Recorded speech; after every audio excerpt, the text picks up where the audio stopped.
Today, we're going to be interviewing Courtney Luna. So, Courtney Luna is a former Yacht chef. She turned homeschooling mama and carnivore content creator. She shares her recipes and health journey as she strives for optimal health with a meat-based diet. She lost 60 pounds and was able to go off meds for depression and anxiety, cleared her acne, and ended her 25 years of disordered eating. She has a long history of yo-yo dieting and finally found the end of the road of what works best for her. Her days are no longer filled with obsessing about food, and she now helps others try to break free from the carb and sugar addictions. In January 2026, her family ditched their house in California, packed up the converted van, and hit the road. She shows not only how this meat-based lifestyle can be done with a family, but also while traveling and living out of a van and Airbnbs. She shares her passion of food with creative recipes to keep the carnivore lifestyle sustainable. And her first cookbook, Carnivore in the Kitchen, was published in 2024. So, Courtney, thank you so much for being on our podcast today. We really appreciate it. Having me here. I'm excited to chat with you guys. So now, just tell us a little bit about your story. You were a yacht chef. You wrote a carnivore book. You battled with depression and carb addiction. You've got a life that I think will hit a lot of people. So if you want to just tell us your story, where did this all start? How did you get involved in carnivore? Yeah, I'll even bring it back a little bit to when I was 13 going to my first Weight Watchers meeting. So I've had a long history of wonky dieting and always coming at it from a place of weight loss and thinking that weight loss equaled health. So I didn't know much about actually how the food you eat affects your body. Tried all those crazy diets, Nutrisystem, Slim Fast, cabbage soup, Special K, the cereal, not the drug. And I got a little bit warmer to eating a healthy way with paleo. So in 2010, my mom, who was a 25-year vegetarian at the time, she discovered Mark Sisson's Primal Blueprint. And I'm going to start eating meat again. You should look this over and give it a shot. So I dabbled in paleo. That was 26 years ago, whatever the math is. I was in my early 20s, didn't really care that much about my health. It's still coming at it from weight loss. So I dabble in it, but I was also going to the bars and drinking and eating whatever. And then my husband, he wasn't my husband at the time, but I'd say around 2013 is when we found keto. So again, looking to lose weight, which looking back, I would love to even be that weight now that I was then when I thought I needed to lose weight. So keto on and off for 7 years. Never once heard about carnivore during that time. I don't know why the algorithm never showed me that content. So I had 2 kids. So I gained and lost 50 pounds a few times. And after my last baby, I used low carb and keto to lose that 50 pounds. And then I got caught up in the anti-diet culture videos that are out there where they're like, all foods fit, everything on the table. You need to moderate all the foods to have a healthy relationship with food. And my sugar addicted brain was like, yes, this sounds amazing. I'm going to do it. We're going to ditch low carb and keto and we're going to moderate all the foods.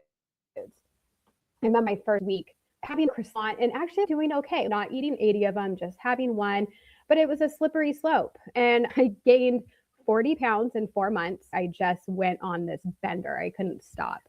So my husband was gently suggesting I try keto again, but I wasn't ready. I wasn't at my rock bottom. But at some point he was sending me Dr. Paul Saladino's TikToks, and he sent them to me for about a month before I even talked to him about it and was like, why are you sending me these? Should we not be eating vegetables? That's insane. Let me do some research. So he goes to YouTube University, does all the research, and let's give this a shot. And again, I'm coming at it from a weight loss spot where I'm 5'4", I'm almost 200 pounds at this point, and I'm waking up not feeling good. After a good night's sleep, I still woke up feeling exhausted. So I'm let's give it a shot. And even having some of the carbs from fruit, I did animal-based for 6 weeks because that's what Saladino was doing. Even in that way, I started noticing a shift. I started losing weight. My skin was clearing up. My mental health was getting better. But I noticed that the blueberries still had a hold on me. So I could have eaten a pound of ribeye. I'm full and satiated, but my mouth wanted that fruit. So I eventually went strict carnivore after that, lost almost 50 pounds, so close to that 60-pound mark. And then self-sabotage. I tried to add in carbs. That's a whole other rabbit hole. But so I had that weight loss. I was able to go off of my medication for anxiety and depression. I had lifelong horrible skin, acne and stuff. I finally found what has worked for me and what's actually been sustainable to keep the weight off, because like I said, I've yo-yoed. I have gained and lost 50 pounds many times. This is the only way of eating where I'm now 4 years in where I've kept that weight loss off. Good deal. You said that you tried to put just a little bit of carbs back and then that sent you off. Can you speak a little bit more? You said that was a rabbit hole, but I know a lot of people are like that. They think it's kind of like an alcoholic saying, I can have one drink. And a lot of these people who are carb addicted and sugar addicted cannot do that. You have one and all of a sudden you fall back. So how bad did you get with that? And how did you flip that switch to come back to being healthy again? Yeah, also being 5 years sober, I should know better that I cannot moderate things. But I got caught up with, there's a lot of people that used to be carnivore that are not carnivore anymore in this space. And I trust their opinions, their friends offline, and I'm not blaming them. But I got caught up in what they were saying on how they didn't think that we should be carnivore. And so that kind of messed with my head. It's okay, do we need carbs? So I'm like, let me try and play around with adding some back in to see what happens. And even doing that, I never went off the rails with anything crazy. I was trying to still be like whole foods, rice, avocado, fruit, foods that I assume would be not harmless, because I do think we should be eating low carb, but like it's stuff I give my kids, which now that has me rethinking that. But anyway, so that was just, it didn't work for me. And I gained 20 pounds, which I'm still struggling to get off. And I noticed my mental health wasn't that great. I was getting, I guess you can say, like intrusive thoughts or OCD, really bad thoughts. It wasn't good. My mental health was not good. And yeah, I wish I wouldn't have done that, because I was also like just a few pounds away from my goal weight. And yeah, I'm still mad at myself for even trying to add that stuff back in. But now you say you've been carnivore for 4 years? Yes. Yeah. Minus the stint last year with the carbs. Yeah. But I think it's great that we just have so many options now. You have learned, I think you regret having done that, but you've learned a lot that you're like, that is not a thing that I can do. But some people can. Some people can, obviously. Saladino, he can live with those. Of course, he's very active. You have to see all those, their whole story. Just each person is different. And those people that can bring in carbs are probably pretty active. And then, of course, the carb addiction and all of that stuff that can affect. If we don't like carnivore, because we don't teach carnivore, we do carnivore, not strict, but we'll do the carnivore in January, and he's pretty carnivore. It's great to hear your story. If people are struggling, especially if they wanted to try carnivore, dabbling with the keto foods or the sugars or fruits, that it's like, maybe this isn't for me. Maybe I do need to be more strict. Yeah. And I think eating this way brings a lot of self-awareness, and you can learn and know even what your trigger foods are, because I feel like fruit for me, like that's probably a bad idea. But I'll use a flavored protein powder, which I didn't for the first 2 years. I was like afraid to use sweeteners, and I can have that, and that's not triggering something else. That's not a slippery slope for me. So I think you just need to figure out what that is and know yourself. Are you an abstainer or are you a moderator? Because again, my husband, like you, can have some chips when we go out to Mexican, and then the next thing, he's not obsessively thinking about it. He can just go back to carnivore, where me, like that would just set me off. And a lot of people say that will set you off because you're making it bad and you're it's like too restrictive. So when you have some, it's like, no, I've tried to allow it back. And remember when I tried to eat everything in moderation, I was giving myself the permission to do it, and it was still not working for me. I think some of us are just easily triggered by like addictive substances. And I think sugar is one of those. And a lot of people won't agree on that, or who haven't struggled with it. They won't agree. They don't think that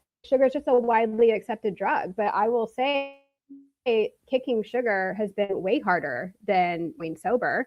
And when you're at your AA meetings, they're not teaching you how to moderate alcohol. They're teaching you to abstain. So why can't we apply that same thing towards food if we need that, if we cannot moderate those foods? And another thing with fruit, it's just made differently now. They're sweeter. I remember seeing like cotton candy grapes at Sam's. It's like, I don't think that's right. I don't think we should be eating cotton candy grapes. The blueberries, just like you're saying, they're huge. You go to Sam's, or Costco, and they are so big. And it's like, you can see why there would be an issue there. And even my weakness that I can't have in the house is dried mango. I will eat that entire bag. It's glorified candy, really. Yeah. Yes. And I think it definitely depends on the person if you tolerate a little fruit. And really, that's kind of what we teach is, instead of looking at all these diets and calling them diets, is just break it down to the basic nutrients. What is actually your blood seeing when you eat food, which basically just comes down to protein, amino acids, fatty acids from fat, and cholesterol, vitamins, and minerals is what we need. Glucose we don't need at all. And all fruits and all vegetables have glucose in them. And then the fruits have fructose in them. So now you have glucose and fructose. When you eat fruits, you basically are eating sugar. And what's bad is people have been so convinced that you have to have your fruits and vegetables to get your vitamins and minerals, which is not true. You can get it all from meat. But they get away from sugar and they just start pounding all the fruit, the berries and the bananas, and they wonder why they still have all these sugar cravings. And so that's a hard part to get through to people is, yes, fruits have some vitamins and minerals in it, but if you're trying to break a carb addiction, I tell them just stay away from fruit. There's just no reason. Do you want to talk a little bit about how you became a yacht chef and what that was like? Was there anything that you learned from that as far as cooking and what people eat? Yeah, I learned a lot that people are sugar addicts.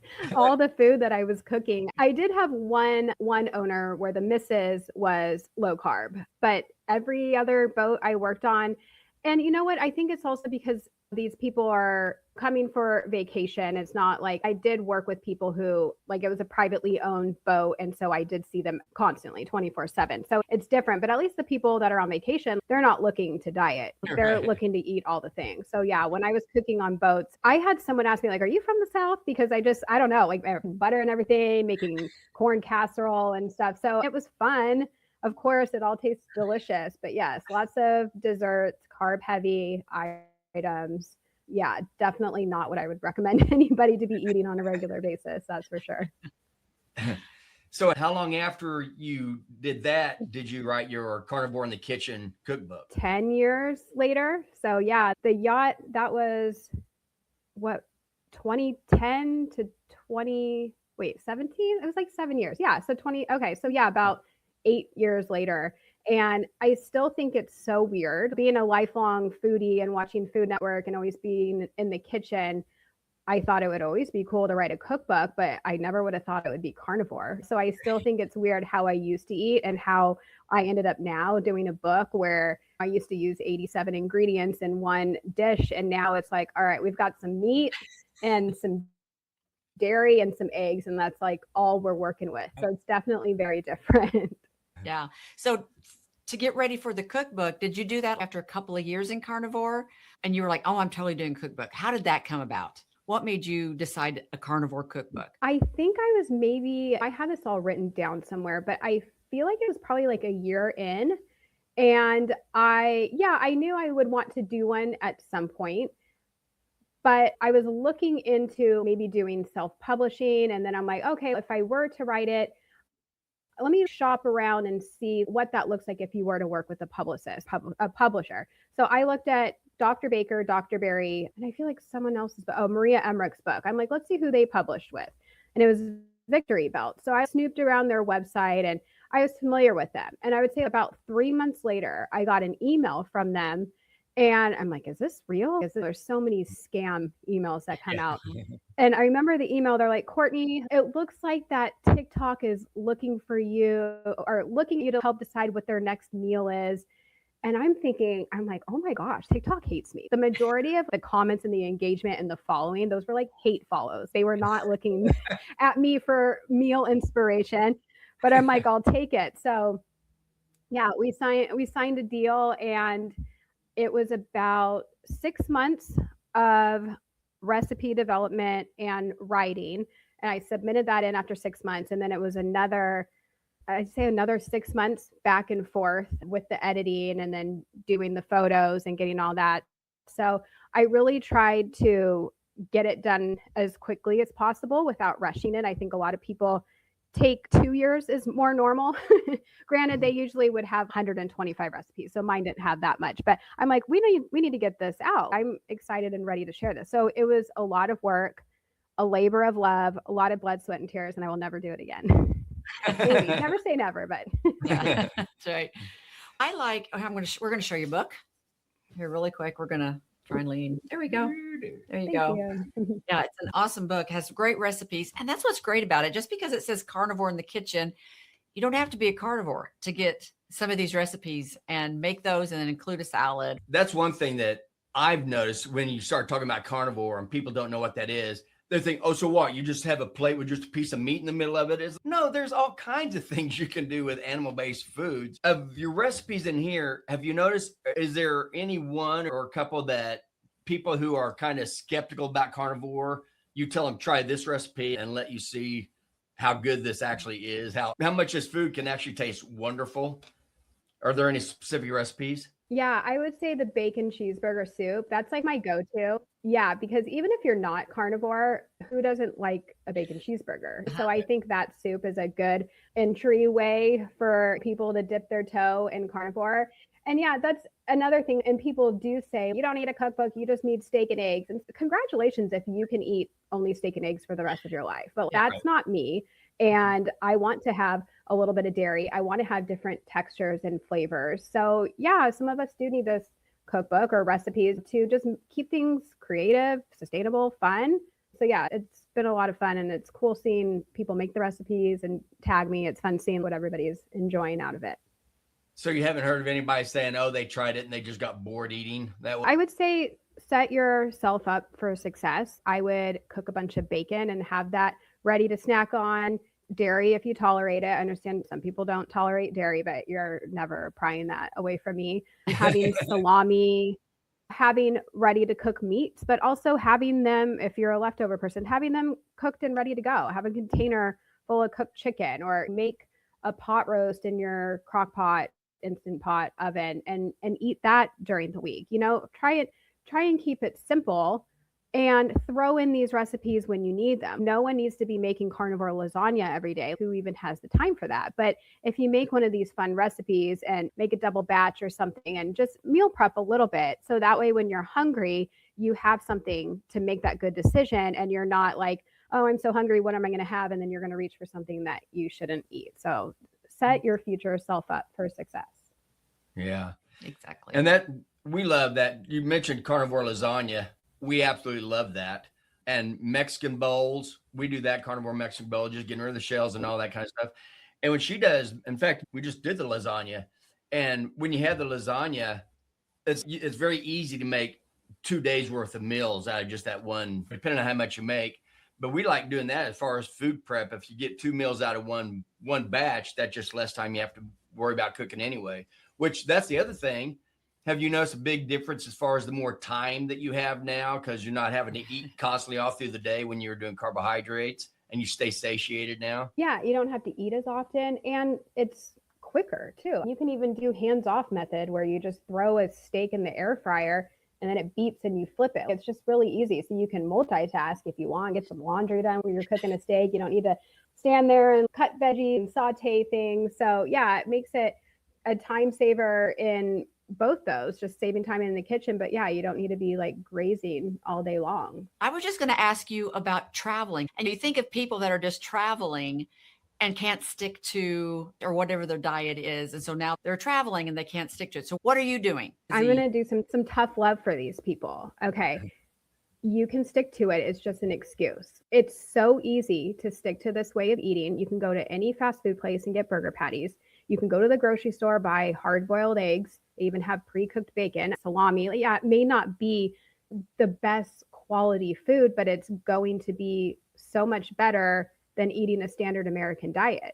So that comment, because I see it often, like it it just bothers me because it's just an excuse. It's so easy. We've been on the road for almost 5 months now.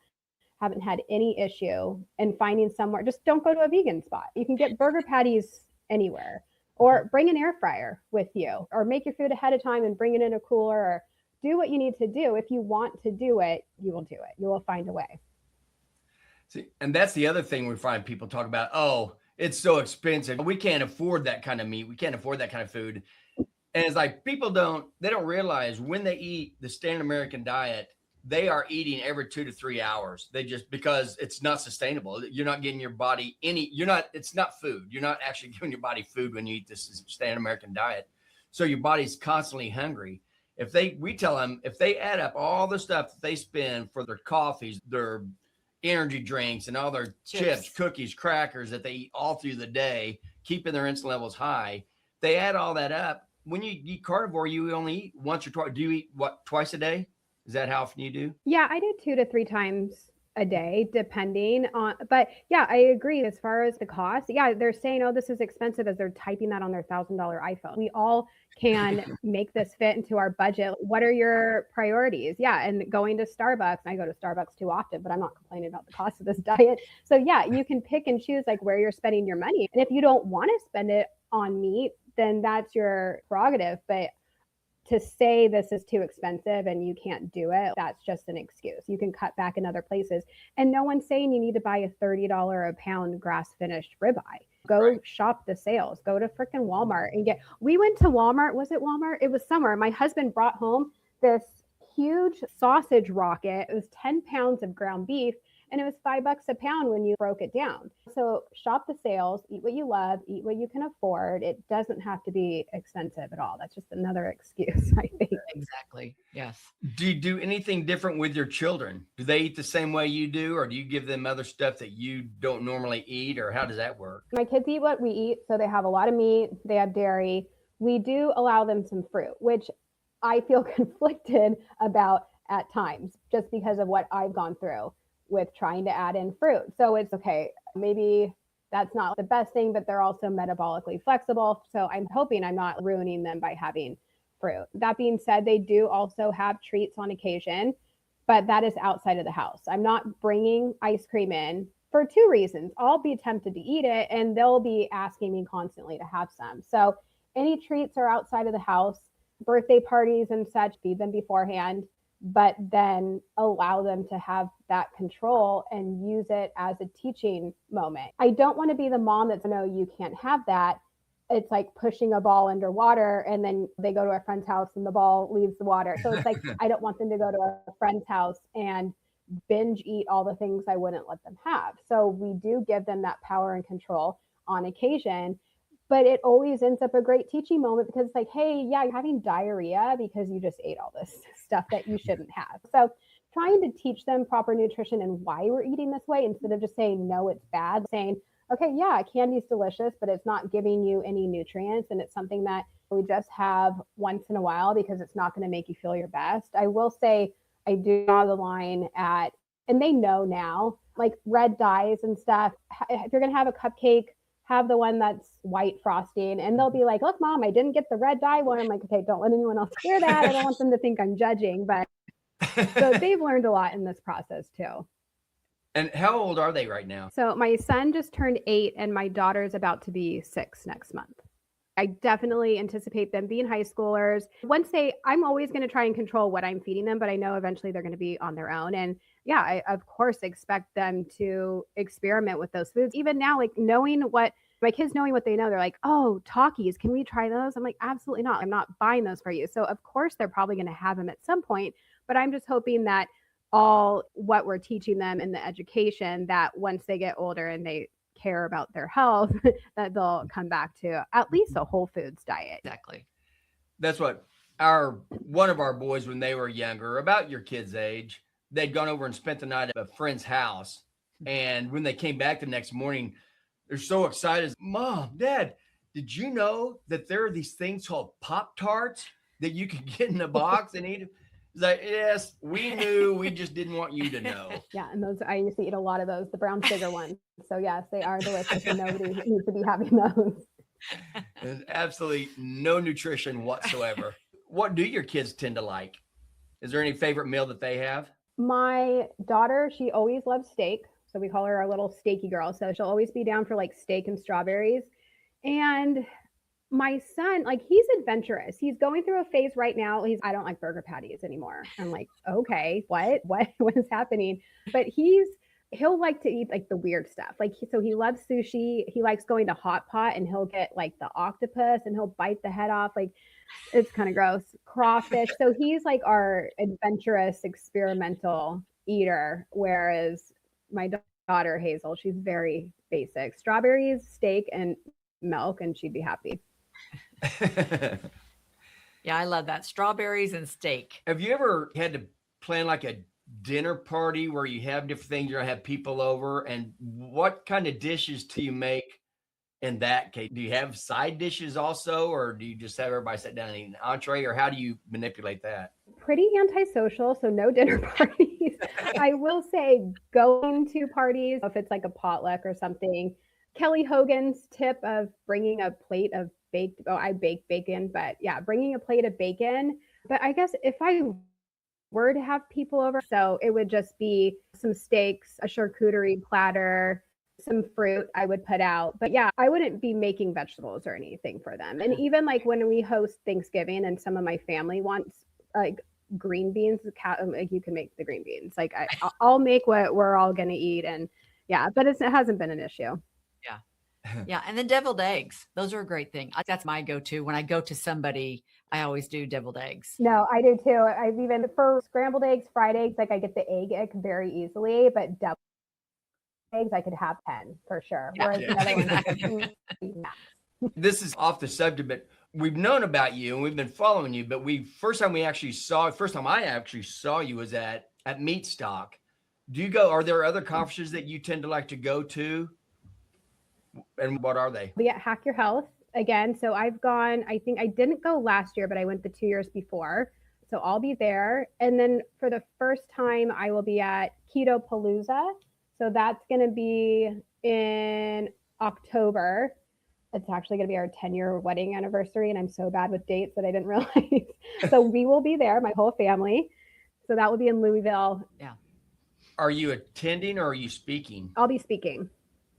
Have you spoke on stage very often? A little bit, yeah, at these events, which is absolutely terrifying. I'm not a public speaker. It literally makes me want to cry and throw up, but I keep saying yes for some reason. I feel called to keep sharing my story and help others. But yeah, I'm used to talking to my phone. I create videos. It's me and my phone. So public speaking is not my jam, but it's getting easier. It's getting a little easier the more that I do. Yeah.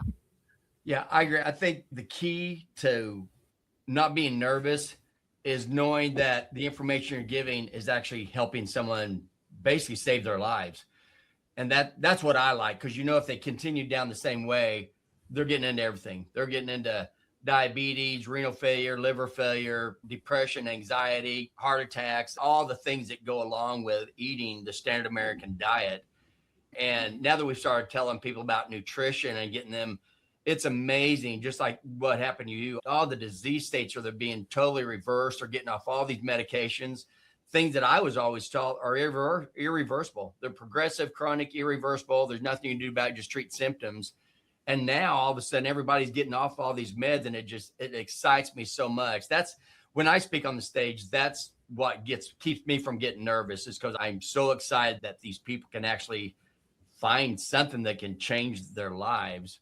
So that helps me. Yeah, and no, that's good. And it's great advice. And when I was talking to my therapist, Chat GPT, they were like, how it's about the people. It's not about you and your nerves. It's about these people that showed up to learn or be inspired or whatever. And even before I went on stage for the first time at Meat Stock, Zen Honeycutt was backstage and she was talking, give me a little pep talk. How do you want to make them feel? And I'm like, oh, okay, that's a good point. And for that one, it was more of a fun panel. It was our cooking panel where we couldn't cook. And I'm like, oh, I want them to feel happy and entertained. Like it was going to be a fun panel. So yeah, making it about the audience and what's going on there and not selfishly my feelings.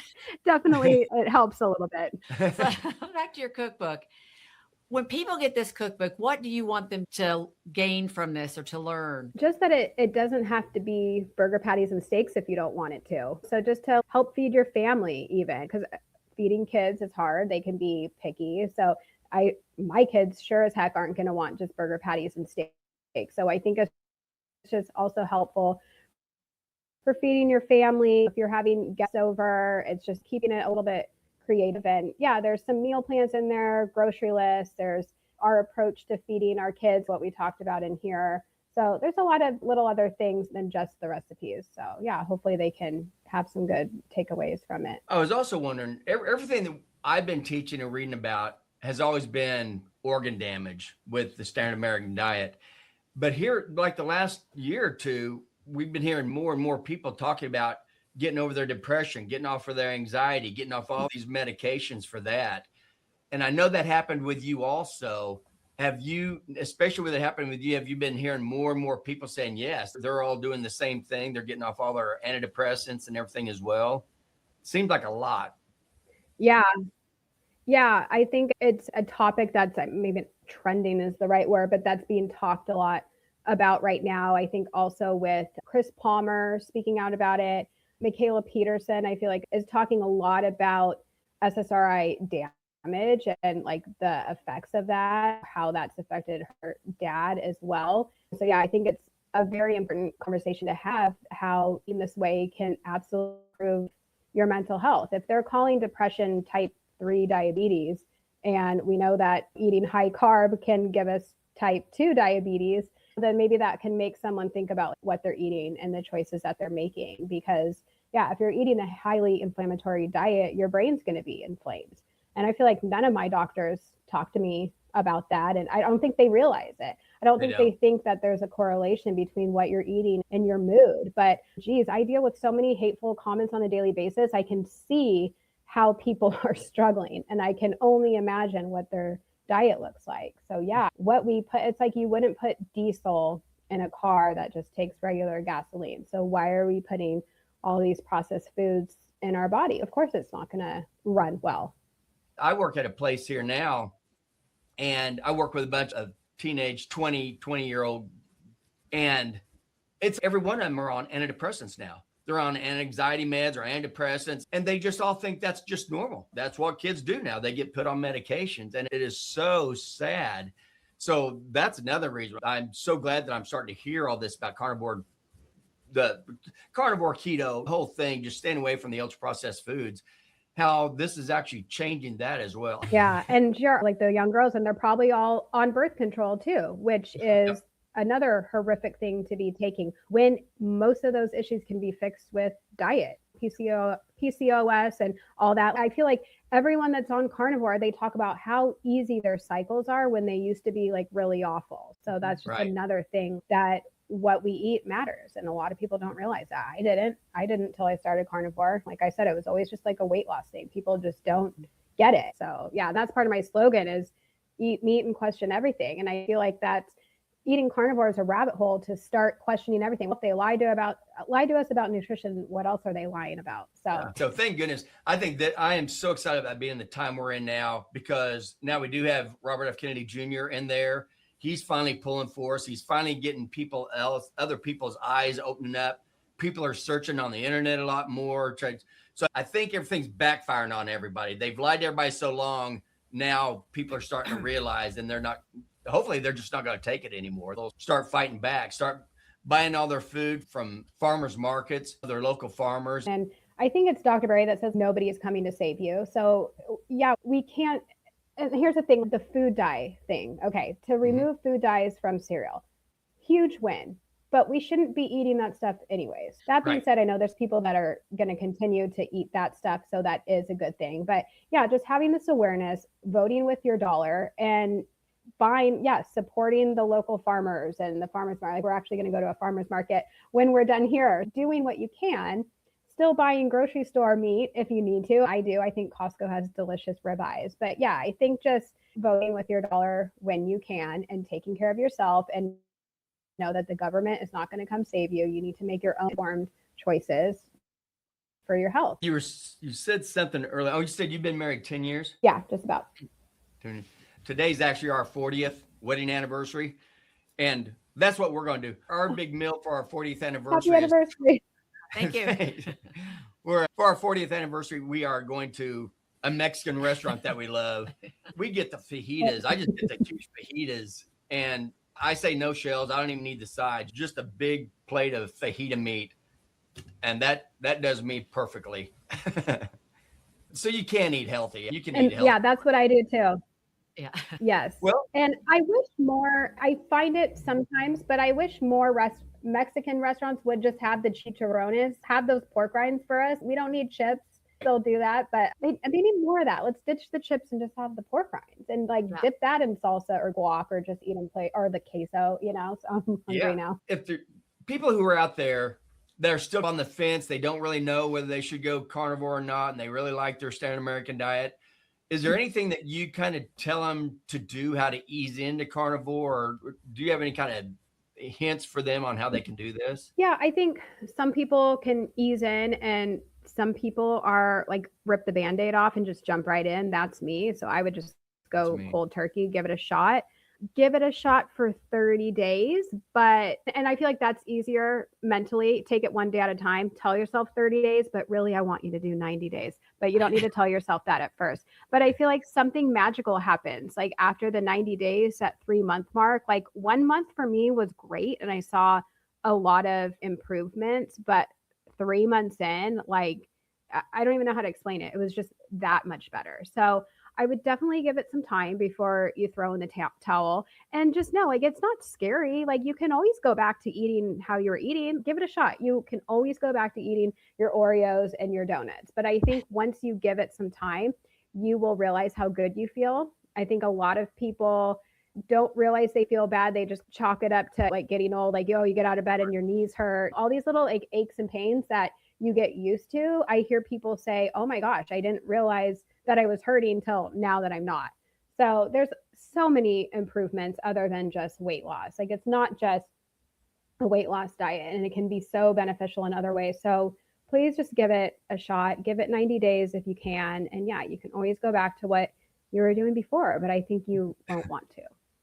Yeah, that's definitely what we found. People have said just like that. The pain in the morning getting out of bed is a big one. I had one of the girls I work with now, because she's been doing carnivore since January, kind of February 1st. And she's already lost over 30 pounds, almost 35 pounds. But all the other things that she used to have that she didn't even remember. Oh, and she just said it the other day, I just remembered that I used to get very sick after I would eat. He said my stomach would just hurt really bad because of her gallbladder. They want to take her gallbladder out and everything. Didn't do it. And she goes, I just realized I don't ever have any pain after I eat anymore. So that's another one that people are just, gallbladder is another big issue. People like gallbladder issues, the first thing we say, let's take that out. Pretty sure God put that there for a reason. And now I don't think they're really taught why the gallbladder is there and how it functions, and taking it out is not the answer. And people who can go on carnivore and they reverse these diseases, they are so energetic. They're so fun to be with because they just have a new outlook on life now. It gives me goosebumps every time I think of how much this is changing people's lives. Just give it a shot. It reminds me of this one dietitian, and I don't mind taking a dig on her right now because she's made multiple videos about me, but her name is Abby from Abby's Kitchen, and she has all these health issues. And I just recently, once in a while, I'll go look and see what she's doing. And I just recently saw a video of her being like, everybody, please stop telling me to try the carnivore diet. I'm not going to do it. Wouldn't you get curious if it's in your face about how everybody is trying this and healing their issues? You have all these issues, yet you're still eating a horrific diet. She's not even preaching whole foods. She's eating junk. It's why are you getting in your own way like that? Why don't you tell everybody how they can find you? So I'm on YouTube. I'm just Courtney Luna. On everything else, it's Courtney Luna. So Facebook, Instagram, TikTok, Twitter, Pinterest. I'm everywhere I could possibly be. So yeah, come say hi, slide into my DMs. I'd love to chat with you guys. Awesome. Thank you. We absolutely love this. Thank you so much for writing this cookbook. We absolutely love that. And we actually do make recipes out of this all the time, as well as giving it to friends. We've actually given it to probably 3 or 4 people now. So thank you for that, and keep up the good work. And for all the listeners out there, this was Courtney Luna, and please look up her book, Carnivore in the Kitchen. I guarantee you will love it. Until next time, stay nourished and stay well.